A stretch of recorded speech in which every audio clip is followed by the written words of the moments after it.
Hello, and thank you for joining us during your lunch hour for our media measurement webinar on setting yourself up for your PR strategy success in 2025. My name is Victoria Percunier, and I am the group publisher at Fifth Story. And I'm joined by Jenny Cruxton, who is Director of Measurement and Analysis for MRP at Fifth Story, as well as Marlo Taylor, who's the Senior Vice President, Client Experience and Healthcare Lead at Weber Shandwick. Thanks so much. And we're going to take about probably about 35 minutes of your time today. And right now, for some housekeeping, we do have you off camera and muted, but please add your questions to the chat so that we can answer them at the end. And then you can actually unmute yourself if it's easier to ask that question vocally, and we can take those there.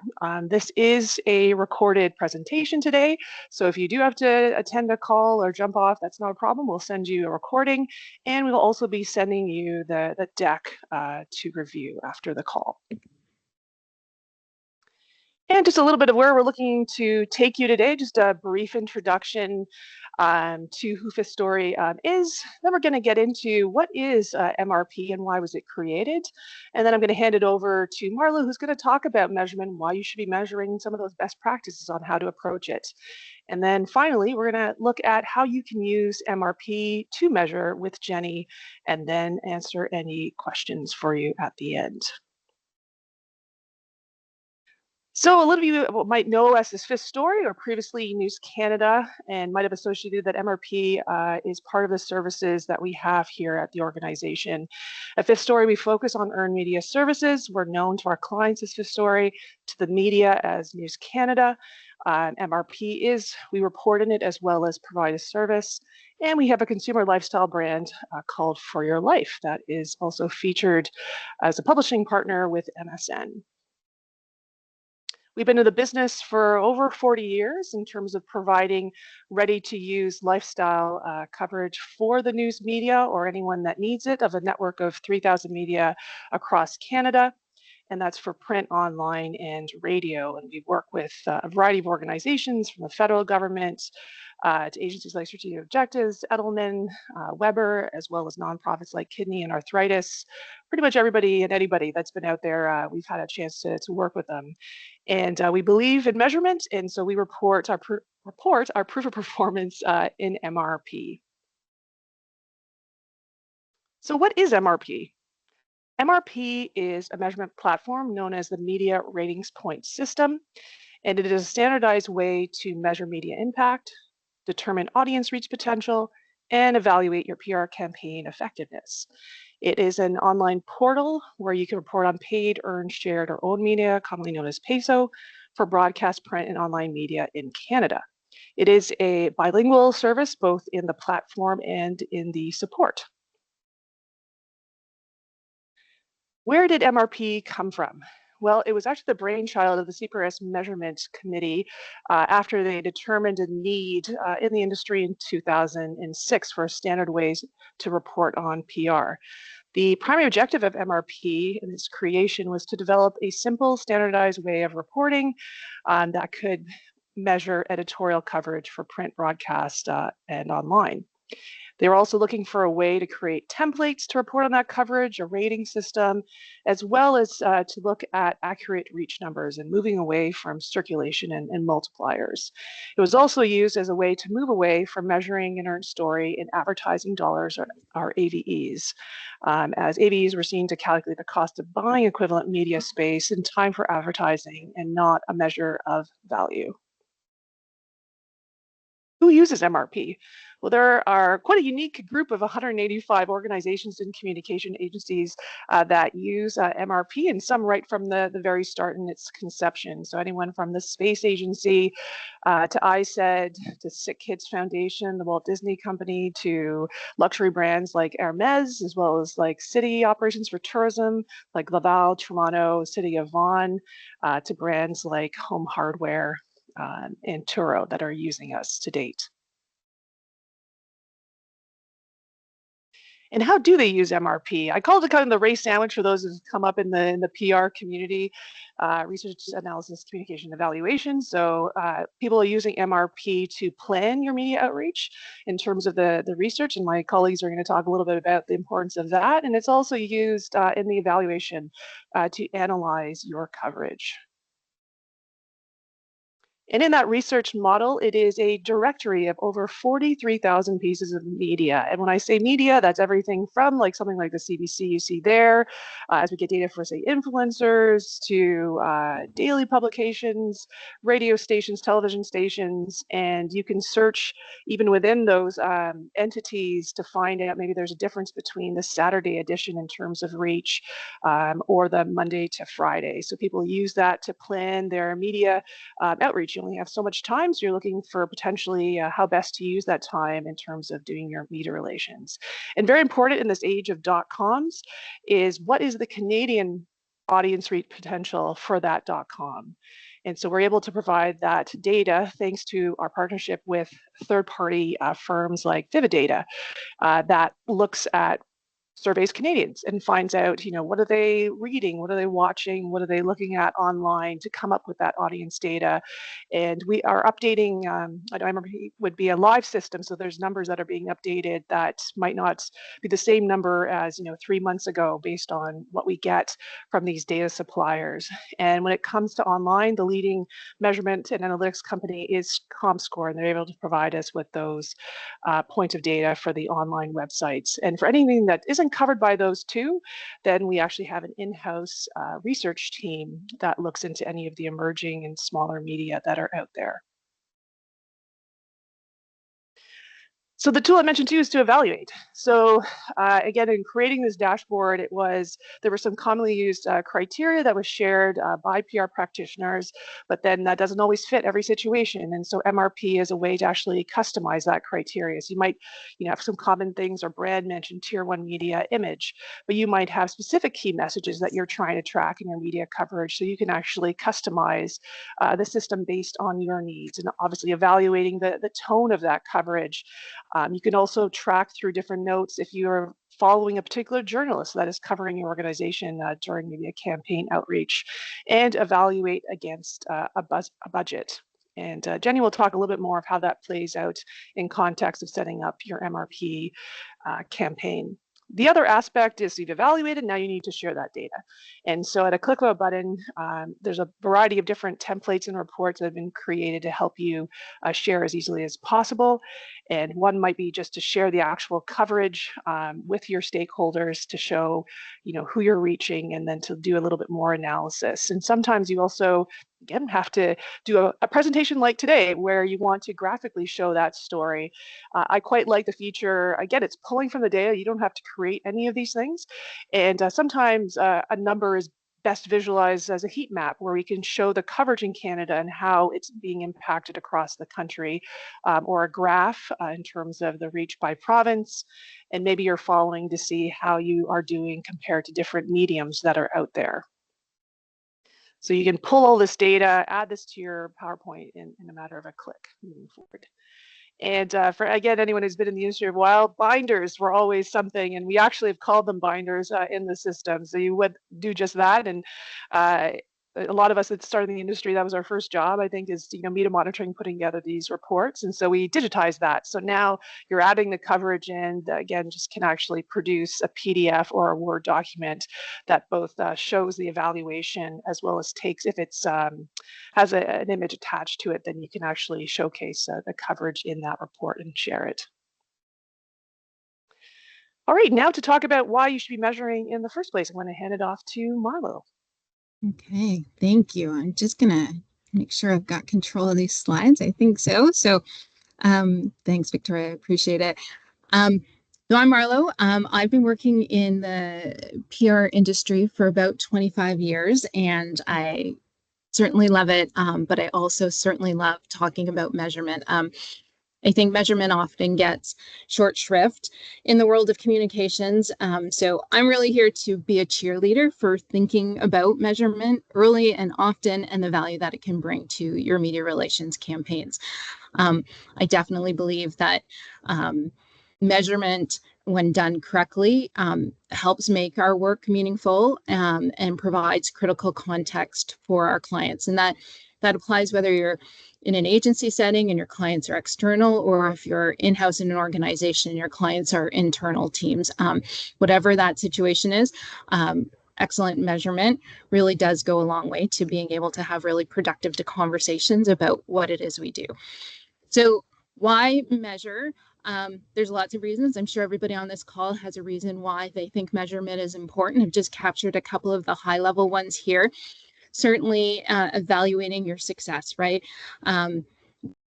Unless we measure, we really can't determine whether or not our strategies and campaigns have been effective or not, right? And so it's a critical tool when we're looking at what's working, what isn't, and making necessary adjustments. And that's one thing that I think sometimes gets missed when we talk about measurement. We think about it as an end state, and once the campaign is done, we should do a wrap report and we should report on how it all went, which is an important function. But during the course of a campaign, being able to see what's working, how your coverage is showing up, is important to see if there's any places to course correct. Certainly understanding reach is one of the foundational metrics that we often report on. And the question we're answering here, right, is how many people are we reaching? Who are they? Where are they located? And are those in fact the audiences that we had intended to get to? Improving our strategies. I think that, I guess it goes along with making adjustments and course correcting as a campaign goes on, but as communicators, when we look at measurement and we pay attention to what the numbers or the data is telling us, we really do have opportunities to continue to build awareness or engagement. We can see what kind of outlets are responding to our pitches, for instance, and what type of content we're generating, so that we really can start to hone in on what is producing the most positive and powerful results for the project that we're working on. We have to be open as communicators, not to just celebrating our successes, but learning from where we see challenges, and measurement will give you a sense of those as well. Crisis management. I mean, and you're in the thick of a good crisis, measuring your media relations really becomes critical, right? You're looking to understand, engage public sentiment, and tracking misinformation, and understanding the overall narrative that's happening, and being, collecting that data in real time is going to give you a sense of how that is all moving and shifting, and allows you to respond in timely and appropriate ways, right? So that when you're looking to manage your organization's reputation, you have the information you need to really be able to make great decisions. Which is correlated, obviously. We don't always need a crisis to be concerned about brand management, and so again, tools that we use for measuring media relations are super important for the ongoing assessment of how is our brand showing up in the world, right? How are people responding to it? Is it what we intended, right? Sometimes we intend one message, and the way that it actually lands is different from that. And so when we're keen and when we're diligent about measuring, we get to see those types of things. Again, RFP is a great tool for that, right? Because the criteria of, are my messages hitting? Are my spokespeople showing up in this coverage? Are all things that we're going to want to know to be sure that it's happening as we intended. And then finally, ROI. I think for a long, ever since I've worked in the industry, communicators have struggled and really looked for ways like MRP to be able to feed back to brand teams or internal teams what the value of the work is that we do. And so when we're, again, using tools to measure that reach and that impact, we offer them concrete data. And as tools have become more sophisticated, we're able to have those conversations in ways that we weren't maybe able to do a decade or two ago. And that's, quite frankly, where budget decisions live, right? A lot of people who are making decisions on what kind of investment to make in communications or public relations are looking for that kind of tangible feedback. And so it's an important part of our end-to-end process. I do want to just put a plug in, though, that it's important to think about how your clients understand data and the type of reporting that they want. I have long ascribed to a philosophy that more data is better.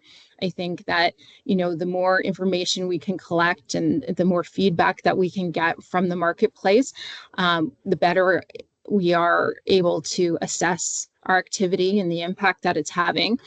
But not everyone has that same level of time or interest in super detailed reports. And so one of the things that I liked about what Victoria just took us through, right, is that MRP offers tools that, if you've got a client who really, needs a quick visual of how this is all working, there's content there that you can pull, and you can customize those reports to really meet the needs of your clients. I would recommend that you collect as much information as you possibly can, but just be smart about how you push that back out to your clients so that they don't miss the most salient results and observations that they can use to make business decisions. Which leads me to this reminder that at the end of the day, it's all about impact, right? Collecting and organizing data is super helpful for us as communicators who want to craft a story. We want to respond in real time to what we're seeing in the marketplace. But none of that matters if we can't clearly articulate the so what behind what we do, right? At the end of the day, how have you moved the needle against business objectives? So data is great, but it also needs a real-time, real-person analysis of what that activity achieved, and being able to feed that back to the teams that have supported a particular program or project. So how do we measure effectively? An excellent question. A couple of things. Begin at the beginning. I'm going to say here, make sure you have an understanding of the current state of affairs and any benchmarks that you can gather from previous media measurement. So you're looking at current public sentiment, for instance, the current reach of the brand, any sort of baseline that you can get that will help you, again, be able to show momentum or movement is super important. Understanding the client's goals. And again, when I say client, it can be internal teams, it can be external teams, but what they're trying to achieve. That part is critical, so that at the end of the day, your KPIs can ladder back up to those overall business goals.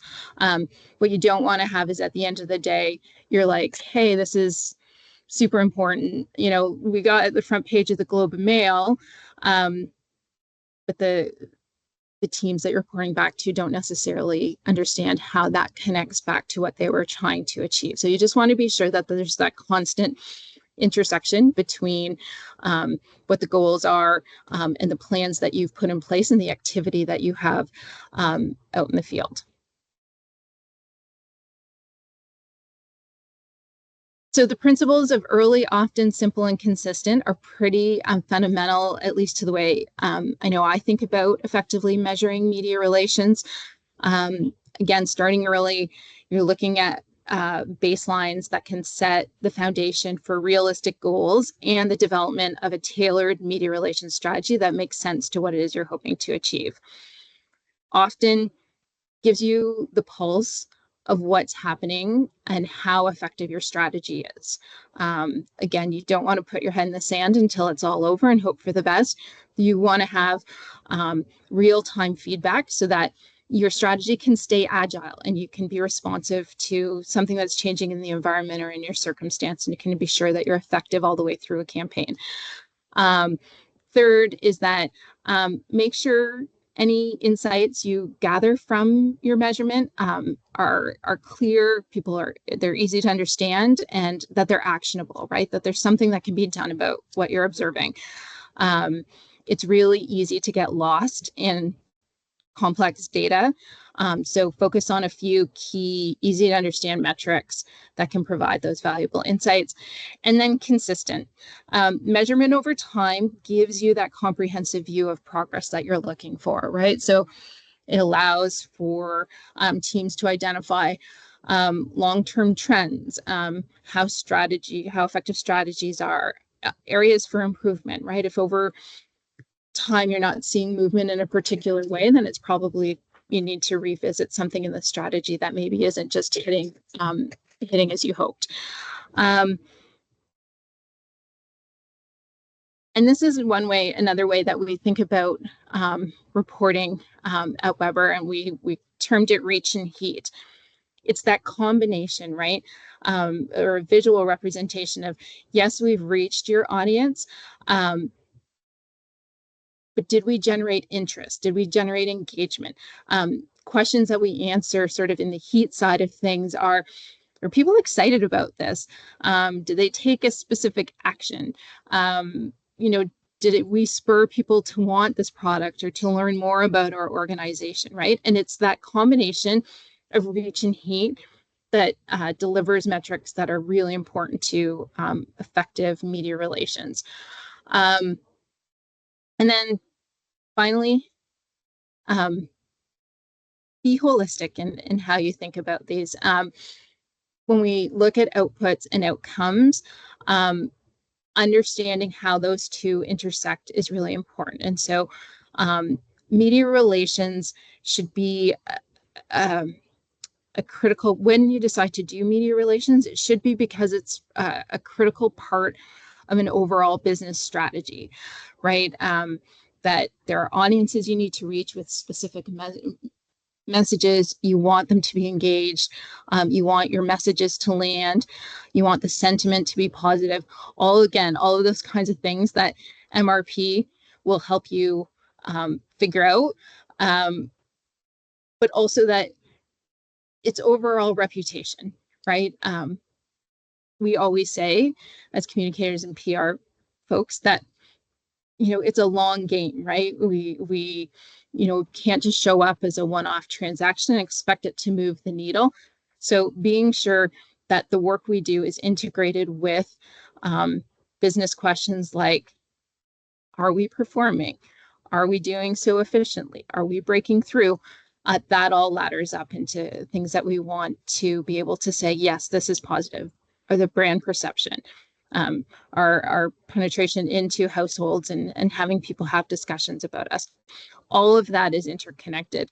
And when we derive business impact and improve customer relationships, we really are contributing to enhancing overall business performance. And that's me.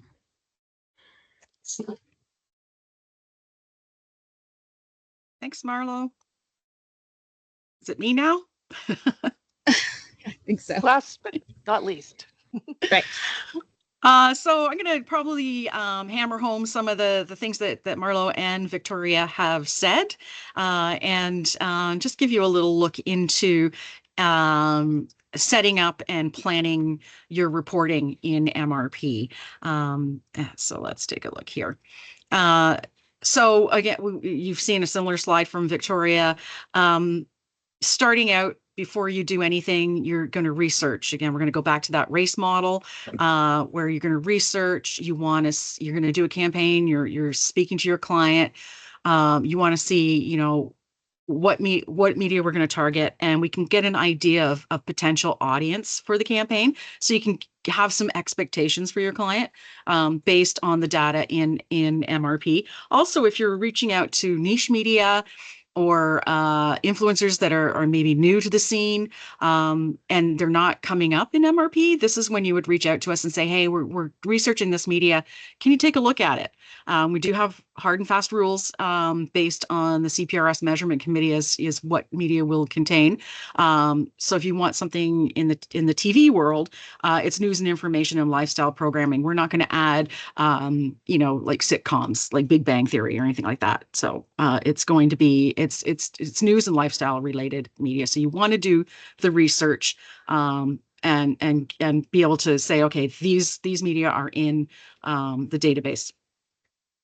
Or if you're looking at a media and you're like, I don't know about this reach number, reach out to us. The way we organize our reach in our CRM system that feeds into MRP is that we tag what the source of the reach data was from, when it was last updated, and how often it gets updated. So we can look into that for sure. Organizing your binders and reports. So again, that word binders. One of my first jobs was working for a PR firm. Coming in, I was the first person in the morning and taking, this is 30 years ago, so newspapers, and photocopying them and sticking them in a binder, and also looking up the circulation, because it was mostly newspapers, and multiplying it by 3 or 4, whatever the number was at that time. So this would have been a lifesaver for me back then. So we still call it binders. So for an agency, the binders are a really great way to organize all of your clients' report. You can have a binder for every one of your clients. For corporate comm, one of my clients in the finance industry organizes it by year, and then the reports are by month and quarter. So you can really slice and dice how you're seeing your reports, and are you going to report monthly? Are you reporting quarterly? And you can also break it out if you have, say, Starbucks as your client. You can, and you want to do it by campaign. You can break out your binders by campaign as well. And the binders are highly customizable as well. And Victoria showed you that slide where you can add, if you have unique things to your client. And as Marlo said, the more information, the better. You can do customized columns, up to 10 of them, being able to include things like reporter, region, if you're dealing with regional outlets. All of these things can be added, and you can slice and dice your report based on that by filtering your results. Once you've created your binder, then you're going to create your reports within that binder. And, as many binders as you need, as many reports, as long as you don't have thousands and thousands of clippings in them. We do have some size limits, but we're pretty up big there. Companies like Weber Shandwick have been a client for a long, long time, and they've got lots and lots and lots of reports in there, and they're still working quite nicely in there. So for this, you can see here, one of my favorite subjects, VQA wines. They've broken it out by month and by campaign and quarter as well. So they can see how they're reporting. So they may be in Q4 2024 and working in the November report. You add to your report and then just copy it into your other reports that you need that same clipping in. So there's some time-saving tricks and tips that you can use when reporting. And it just neatly organizes your reports for you. And I love that factor. So it is analyzing each story. You might be using a monitoring company, so you would get a link to the story. If you get a big result set from a monitoring company, some of them will allow you to export to Excel, which you can then convert into a CSV file and import it into MRP. So it's a little faster going, but you're just basically taking each story, adding the headline, adding the URL, the date. We have a section, it's really tiny here, but peso, so the default is earned, but you can, if you're doing a paid campaign along with this campaign, you can indicate that. And then you're looking up the reach numbers. Again, you're activating the same database that you would look up just to search for media, and then add that in. And then you're going to do your analysis. You see your little tone analysis here, negative, neutral, or balanced, and positive. The default is balanced. Extra columns that you can fill out, and then you're checking off your criteria. So your MRP forces you to react to your coverage as well. So as you're getting your media monitoring or getting your results in, however you get them in, it forces you to react to it so that you're on top of the coverage. And I always say work smarter. And as you're doing a campaign, I do campaigns for clients regularly. I set aside an hour every morning to do their reports for them so that they're not calling me on the Friday before a long weekend saying, how's that going? I'm up to date on it. Some days there's nothing to do. Some days I'm on it for a couple hours. So it really, really depends. But to not leave it till the very end of the campaign, you want to be able to course correct, and you want to be able to see where you're going and to report back to your client. They're going to want to know on a regular basis if the campaign goes over a few weeks, how's it going? And you might find something, let's share this with the client now. This is a really great story. This is a good news thing. Let's share it right now. And MRP forces you to do that. Not forces you, but allows you to do that. The results, like we said, for benchmarking are updated as you're adding to a report. MRP is doing the math. Yay, we don't have to do math. So you can see your total quantity, your total reach.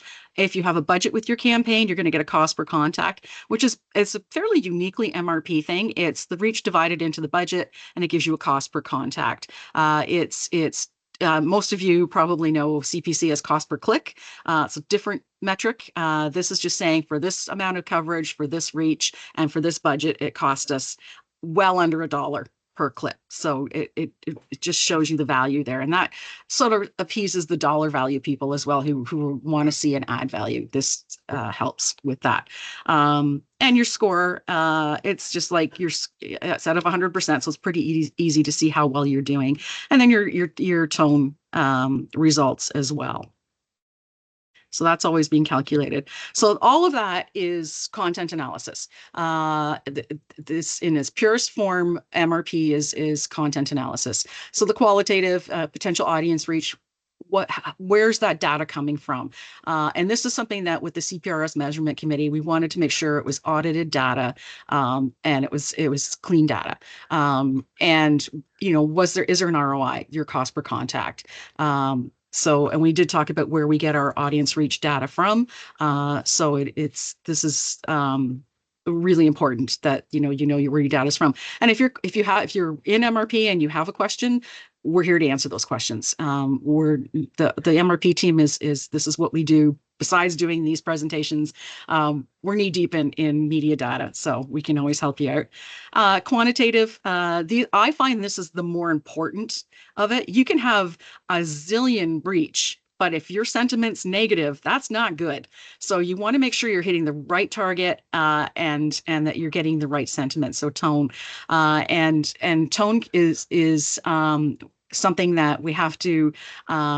If you get from your monitoring company a negative story, that's the one you want to really read and make sure that is it truly negative for your campaign. Again, most of these monitoring companies are looking at positive adjectives and adverbs and negative adjectives and adverbs and comparing the words in your story to those. So there can be gray areas. So you want to keep an eye on that. Where your key performance indicators, Matt, we ran a photo, we had a spokesperson quote. Did those get picked up? Was your message achieved? It could be, was your call to action available or within that coverage? So those are the things that really matter. That did these happen? I find anyway. Okay, so and just talking about sentiment analysis and AI. It's not quite there yet with media monitoring companies, but this link, we're going to share the slides with you. This link, most of you are familiar with Ginny from Spin Sucks. This is a whole breakdown of AI in public relations and how media monitoring still not quite there, but it needs to be done to ensure that AI is correctly trained. So it's the data going into the AI that's coming out, especially on sentiment and share of voice. They're never going to be able to do every single campaign and pull it all out. There is keyword tracking, keyword tracking that can be somewhat problematic. It used to be back in the day when we were all doing press clippings that it was actual people reading the newspapers, and sometimes the keywords did get mixed up. So the more you put input into your database and into the AI, the better outcomes there will be. So this is going to be evolving very, very fast. But I still say, if you see a negative story in your monitoring, you want to be able to get on it right away and see if it really is negative for you, and just understand how that works in the monitoring world.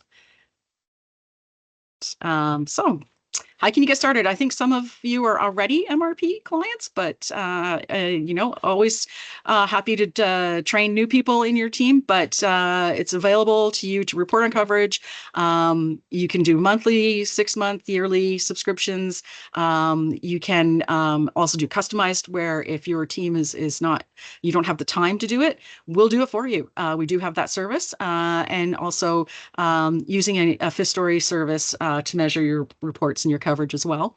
CPRS and IBC members get preferred pricing, so we can talk about that. And you can see it in action. If you want a demo, just send us a note at info@mrpdata.com. Happy to set up a call and give you the full tour of MRP. If you already are a client and you think your team could benefit from a full training session, we're happy to do that as well. It's a pretty easy dashboard from what I understand from the feedback, but happy to help anybody that's needing training. And we're at the questions. Great. So if anyone wants to pop it in the chat, otherwise, if you should see yourself in the attendees, you can just right click on your mic and unmute yourself if it's easier to ask the question.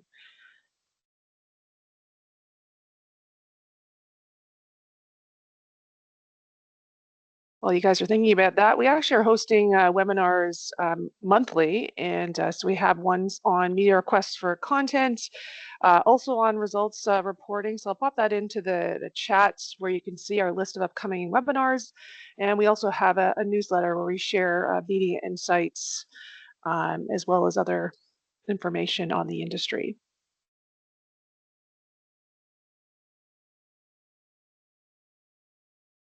So quiet. And I should say, for anyone who did join a little bit late, didn't hear my little spiel there, we are recording this today. I'm going to send that out to everyone who is registered with a link to the recording. Feel free to share that with anyone you think would find of value, as well as the deck. And speaking of AI, thanks AI, it'll help me timestamp the transcript. So if you want to jump to a particular section, I will outline what that is for you so you can get to that part of the webinar.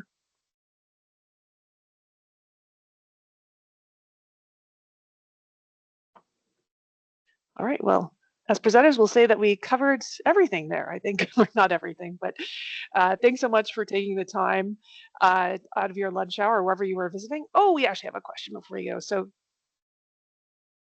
would you like to, Christina, unmute yourself? Can you hear me? Yes, we can. Hi, sorry. My question is, what metrics should smaller organizations prioritize if they were starting with something like this with a NPR system? Jenny, do you want to take that one? Yeah, so it really depends on your client's needs, but definitely if you're doing a campaign and you're doing media relations outreach, brand mention for sure is going to be a metric. I know that journalists like to have some type of spokesperson quote, so having a quote from your client it usually helps with pickup in coverage, and also expectations of are you doing a campaign across Canada? What is it that your client, how much audience are they hoping to get? And then doing the research in MRP to see, will you get that reach? So, simple things like that. Great, thank you. Welcome. I believe, Jenny, the minimum is you need 3 criteria for any report, I think was and I would include tone in that. So the very simple one would be tone, brand mention, and maybe key message or spokesperson quote. Tone is a variable. You don't have to include it in your metrics, but I think you always should. I think it should always, because a negative story will affect your overall score, and you want to be transparent about that. Perfect. Thank you very much. And based on what criteria you picked, just when Jenny talked about the MRP score, so that's how that's being derived. So based on the number of criteria, and in terms of looking at your priority, you want to look at the sort of the main factors that are contributing to success, because each piece of coverage you would basically calculate every time you hit those things, and then that's how the score. So you have 10 pieces of coverage, and you only hit 1 out of 5 criteria, then obviously your score is going to be a little bit lower. So I think it's prioritizing what's important. Yeah, and if as you're doing your campaign, if you're finding that one of your criteria isn't just not getting picked up, you might want to course correct or reset your reporting so that criteria is taken out, and then you reset. So there's that option as well.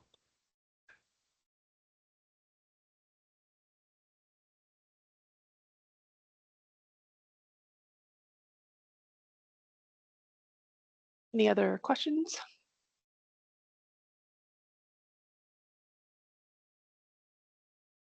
I think too, when it comes to reporting, we find clients will start with some of the basics and then they get into other more specific things, because depending if you have competitors in the field, you could also Mhm. be monitoring against when your company organization mentioned and did with their other mentions for that. So that's where the ability to have multiple reports and different goals, as Jenny mentioned, is advantageous. And then obviously the expectations for a crisis obviously would be different than some of the, other ongoing campaigns that you might have.